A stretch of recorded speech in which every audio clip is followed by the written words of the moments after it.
से कम प्रश्न नहीं आएगा। जब भी आएगा 4 नंबर में आएगा। पिछले 2 साल में आया भी है किसी किसी पेपर में, ठीक है। काफी चेक करने गए थे तो उसमें दिखा था। जनसंख्या संक्रमण सिद्धांत क्या है? ये वास्तव में जनसंख्या के बढ़ने और घटने की बात करता है, लेकिन प्राकृतिक वृद्धि, ये जनसंख्या के प्राकृतिक वृद्धि की बात करता है। यह वृद्धि धनात्मक हो सकती है, ऋणात्मक हो सकती है। प्राकृतिक वृद्धि का मतलब क्या है कि जन्म तथा मृत्यु के कारण, ठीक है, प्रवास का कारण नहीं है इसमें केवल जन्म और मृत्यु के कारण जनसंख्या के परिवर्तन की बात की गई है। समझ में आया? किसने दिया था? एक व्यक्ति थे थॉमसन। मूल रूप से 1929 में सिद्धांत दिया था, लेकिन बाद में एक और वैज्ञानिक इसमें मिल गए, उनका नाम था नाटस्टीन, ठीक है।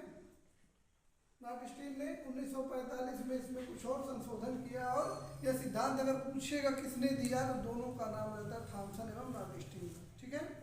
अगर मान लो क्वेश्चन आ गया कि मूल रूप से किसने दिया था, थॉमसन का ऑप्शन अलग है, नाटस्टीन का अलग है, तो थॉमसन होगा, ठीक है। ध्यान रखना ये प्रश्न मूल रूप से किसने दिया था और मतलब शुरुआत किसने की थी, या वैसे ही पूछ दे कि जनसंख्या संक्रमण सिद्धांत किसने दिया था। दोनों नाम अलग अलग है, थॉमसन और नाटस्टीन। मान लो बी ऑप्शन है थॉमसन और सी ऑप्शन है नाटस्टीन, तो बी ऑप्शन सही होगा, थॉमसन वाला। समझ में आया? भूगोल के पीजीटी वगैरह में यह प्रश्न पूछा जा चुका और कई लोग कंफ्यूज हो जाते हैं, सोचते हैं दोनों ने दिया है तो किसके नाम पे मारे, ठीक है। समझ में आया? तो ये सिद्धांत क्या है उसी को पढ़ेंगे। तो इसमें यूरोप में जो जनसंख्या का विकास का क्रम रहा, जैसे जनसंख्या वहाँ कब घटी बढ़ी, उस आधार पे इसमें 3 अवस्थाओं को बताया गया है कि जनसंख्या कैसे परिवर्तित होती है, ठीक है। यूरोप के ये लोग थे तो यूरोप की जो घटनाएं घट रही थी उसी आधार पे इन्होंने बताया है, ठीक है। देखो हुआ क्या, इन्होंने 3 अवस्था बताई है। कौन कौन? 1 2 3 अवस्था हो गई। ये पहली अवस्था है, ये दूसरी अवस्था है, ये तीसरी अवस्था है, ठीक है। ये हो गया समय। ये ग्राफ बन रहा है, ग्राफ पेपर समझते हो ना, तो ग्राफ बना रहे हैं तरह से। यहाँ मान लो 10, ये 20, ये 30 और ये 40, ठीक है। ये क्या है? जन्म और मृत्यु के बारे में ये बता रहा है कि 1000 जनसंख्या में कितनी जन्म दर या मृत्यु दर है, ठीक है। अब देखो ये रेड वाली लाइन जो है ये मृत्यु दर की लाइन है, ठीक है। और ये काला वाला लाइन जो है ये जन्म दर की लाइन है। तो काला लाइन लिखिएगा, ठीक है। समझ में आया? यानी कि पहली अवस्था में देखो जन्म दर 35 से 40 के बीच में घटता बढ़ता है और मृत्यु दर भी 35 से 40 के बीच में घटती बढ़ती रहेगी। समझ में आया? यानी कि 1000 व्यक्तियों पर प्रतिवर्ष या तो 35 कभी पैदा होंगे, कभी 40 पैदा होंगे, ठीक है। और मृत्यु भी इसी अनुपात में घटती बढ़ती रहती है। अब देखो ये पहली अवस्था है। ये जन्म दर देखो इसमें क्या है, जन्म दर जो है इसकी विशेषता पहली अवस्था की देख लेते हैं।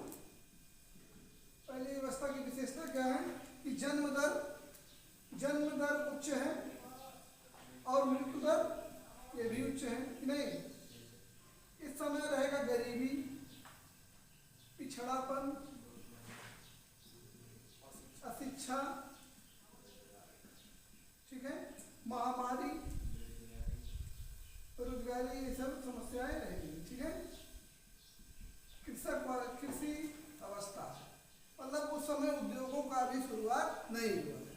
जैसे मान लो हम लोग पढ़ते हैं ना प्राचीन इतिहास, मध्य इतिहास, मध्यकालीन इतिहास, तो समझो मध्यकालीन इतिहास के समय की बात है कि मतलब उस समय उद्योग बहुत सारे लगे नहीं थे, ज़्यादातर अर्थव्यवस्था कृषि पे होती थी, लगान भी कृषि का लिया जाता था। जैसे आज अनाज बोते हो जितना हो गया वो हमारा है, पहले सरकार जब उद्योग नहीं हुआ करता था तो कृषि पे ही सारा लगान होता था, अनाज ही देना पड़ता था।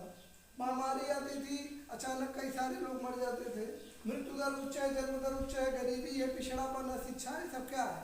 जनसंख्या बढ़ने की प्रवृत्ति है। इन्हीं क्षेत्रों में जनसंख्या बढ़ती है। क्यों बढ़ती है?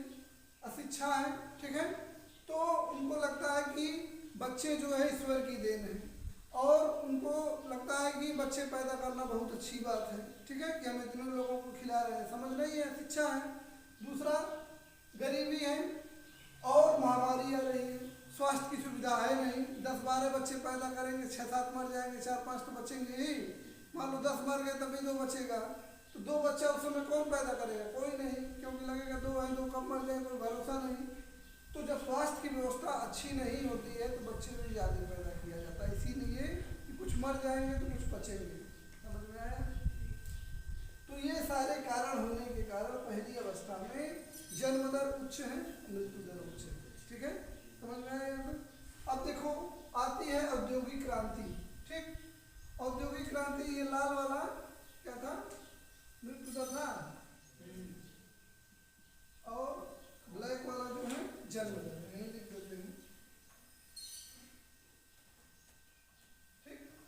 अब देखो औद्योगिक क्रांति आएगी, जब औद्योगिक क्रांति आएगी तो लोगों के पास पैसा बढ़ेगा कि नहीं? जब पैसा अच्छा खासा आने लगेगा, सबसे पहले आदमी कहाँ खर्च करता है? खाने पे। पहले तो पेट भर के खाना चाहिए ना, तभी ना कोई काम करेगा। मान लो कोई 10,000 कमा रहा है, ठीक है, और इसका पहले ये पेट भर खाने की कोशिश करेगा, भले 8,000 खर्च हो जाए, भले 10,000 भी खर्च हो जाए, लेकिन पहले खाएगा कि नहीं, ठीक है।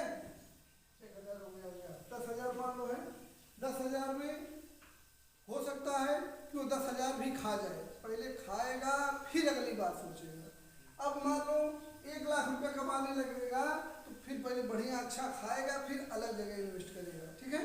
तो जब अच्छा भोजन करेगा तो क्या होगा? स्वास्थ्य बढ़िया होगा कि लोगों का कि नहीं? और जब स्वास्थ्य बढ़िया होगा तो लोग ज़्यादा जिएंगे, यानी कि जन्म दर उच्च बनी रहेगी, ठीक है। और देखो दूसरा, और मरने वालों की संख्या कम हो जाएगी कि नहीं?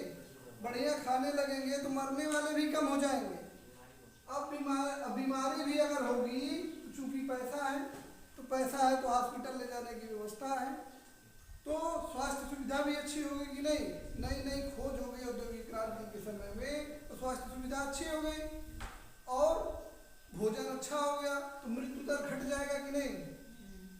मृत्यु दर तेजी से घटेगा, और ये लगभग 20 के आसपास आ गया। 20 कैसे पता चल रहा है? यहाँ से मिलाएंगे, लगभग 20 आ रहा है कि नहीं?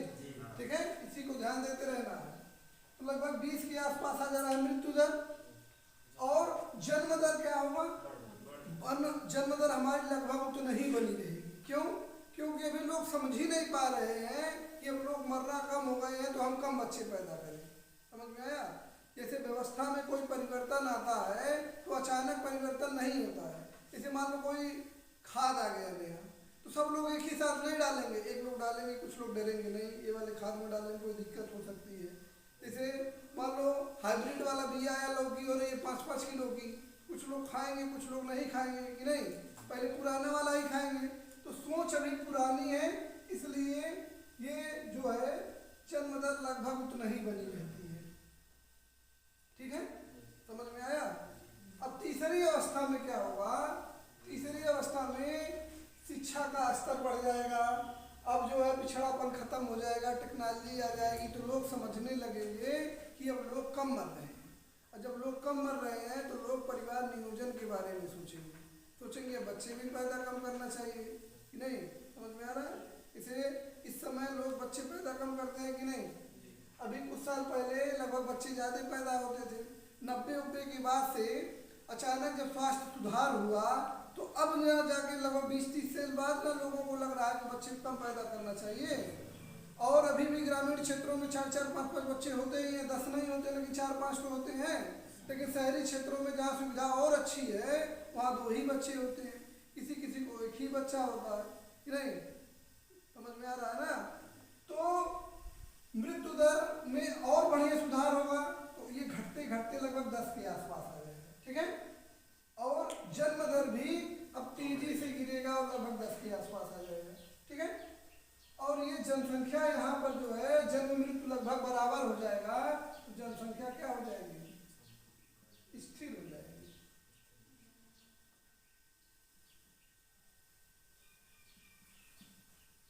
जनसंख्या क्या हो गई?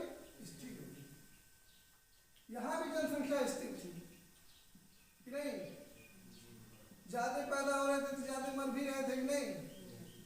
इसको बोलते हैं, पहली वाली अवस्था को बोलेंगे उच्च अस्थाई अवस्था। क्या बोलेंगे? उच्च अस्थाई अवस्था।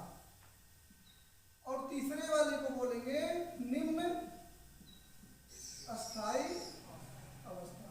समझ में आ रहा है? उच्च और निम्न की ओर शब्द जुड़ा है, क्योंकि यहाँ जन्म दर कम है, मृत्यु दर कम है। यहाँ जन्म दर उच्च है, मृत्यु दर उच्च है, लेकिन दोनों में स्थिर है कि नहीं, इसलिए अस्थाई अवस्था है।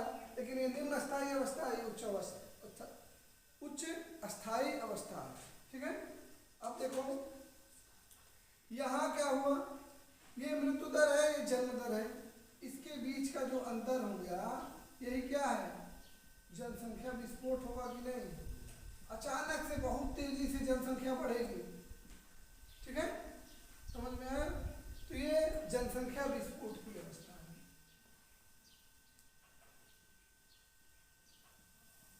लिख लोगे? प्रश्न आ गया तो मान लो प्रश्न आ गया कि जनसंख्या संक्रमण सिद्धांत क्या है, विस्तार से वर्णन कीजिए। 4 नंबर में, चाहे 6 नंबर में, उससे कम में नहीं आएगा। ठीक है, तो लिखेंगे जनसंख्या संक्रमण सिद्धांत एक ऐसा सिद्धांत है जो जनसंख्या के प्राकृतिक जन्म दर प्राकृतिक वृद्धि के आधार पर जनसंख्या वृद्धि को 3 अवस्थाओं में बांटता है।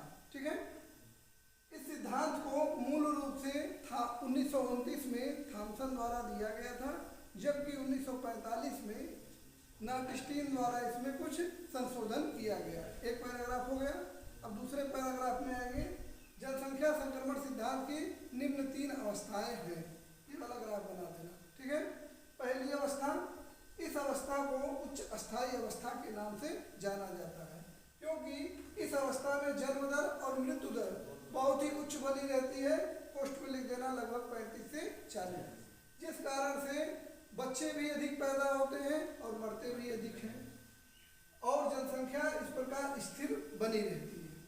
इस अवस्था में पैराग्राफ बदल देना, इस अवस्था में जन्म दर अधिक होगा, मृत्यु दर अधिक होगा, समाज गरीबी और पिछड़ेपन में होगा, वहाँ अशिक्षा होगी, महामारी का प्रकोप हमेशा बना रहेगा, वह समाज मूलतः कृषि प्रधान रहेगा। ठीक है, हो गया पहली अवस्था। अब हेडिंग डालेंगे दूसरी अवस्था। इस अवस्था को जनसंख्या विस्फोट की अवस्था भी कहते हैं। इस समय समाज कृषि प्रधान अवस्था से बदलकर औद्योगिक अवस्था में प्रवेश करता है, जिस कारण से लोगों के पास खाने के लिए पर्याप्त भोजन हो जाता है और स्वास्थ्य की सुविधाएं बढ़ जाती हैं, जिस कारण से मृत्यु दर तेजी से घटकर लगभग 20 पर आ जाता है। लेकिन जन्म दर की अवस्था लगभग जन्म दर की स्थिति लगभग पिछली अवस्था की तरह बनी रहती है। इस कारण से इस अवस्था में तेजी से जनसंख्या वृद्धि होती है, जिसे जनसंख्या विस्फोट कहते हैं। हो गया। अब आएंगे तीसरी अवस्था। तीसरी अवस्था औद्योगिक क्रांति की आगे की अवस्था है, जहां समाज विकसित हो चुका है और इस अवस्था में स्वास्थ्य सुविधाएं बहुत अच्छी हो जाती हैं और लोगों को यह समझ में आ जाता है कि कम बच्चे पैदा करने से भी वह जीवित रह सकते हैं, और इस समय लोग विवाह से बचते हैं, बच्चों से बचते हैं, और इस समय लगभग जन्म दर और मृत्यु दर दोनों ही 10 के आसपास आ जाएगा, जिस कारण से पुनः अस्थायी अवस्था आएगी। लेकिन यह निम्न अस्थायी अवस्था होगी, क्योंकि यहाँ जन्म दर तथा मृत्यु दर दोनों ही निम्न होते हैं। समझ में आया? इसके आगे की एक अवस्था है जिसको यहाँ नहीं पढ़ना है। चौथी अवस्था आ गई है। जैसे ये कह रहा है स्थायी अवस्था, तो जब ये सिद्धांत बनाया गया था तो उस समय अधिकतम यही हुआ था, कुछ देशों की जनसंख्या रुक गई थी। लेकिन वर्तमान में स्थिति ये है, इटली और जापान में जनसंख्या घट रही है। अब यहाँ जन्म दर 10 से नीचे आ गया, मृत्यु दर भी 10 से नीचे आ गया। लेकिन अब क्या होगा, जनसंख्या जब 10 से नीचे जब आ जाए, मरने वालों की संख्या तो मरेंगे ही ना बूढ़े होके, लेकिन बच्चे नहीं पैदा हो रहे हैं, तो वहाँ तेजी से जापान और इटली में एक समस्या, उस चौथी अवस्था उसको माना जा रहा है कि जनसंख्या जो है घटने की अवस्था है। लेकिन थॉमसन और नार्टिस्टीन जब लिखे थे 1950 के आसपास, तब ऐसी समस्या नहीं थी। जितनी अवस्थाओं को उन्होंने पढ़ा था वो लिख दिया। बाद चौथी अवस्था वाली बात बाद में आ रही है। ठीक है, समझ में आया इतना? यही जनसंख्या संक्रमण सिद्धांत है। हाँ, भारत की देखो, अब बता भी देते हैं इसमें। देखो, पहली अवस्था में इस समय अफ्रीका के ही कुछ देश रह गए हैं। 1921 से पहले भारत इसी अवस्था में था। अभी 1921 से पहले भारत पहली अवस्था में था। अभी लगभग दूसरी अवस्था और तीसरी अवस्था के संक्रमण के आसपास है। 2011 से पहले विशुद्ध रूप से इसी में था। 2011 में थोड़ी गिरावट आई थी। अब अगली जनगणना 2024 में जब आएगी तो पता चल जाएगा कि इस अवस्था में पूरी तरह से आया है कि नहीं है। अभी भारत को इसमें मानेंगे, चीन इसमें आ गया विशुद्ध रूप से। ठीक है, स्थिर जनसंख्या। और जापान तो चौथी अवस्था में पहुंच गया, वहां जनसंख्या घटने वाली स्थिति है। सारे विकसित देश इसमें आएंगे। ठीक है, विकासशील देश इसमें आएंगे, पिछड़े हुए देश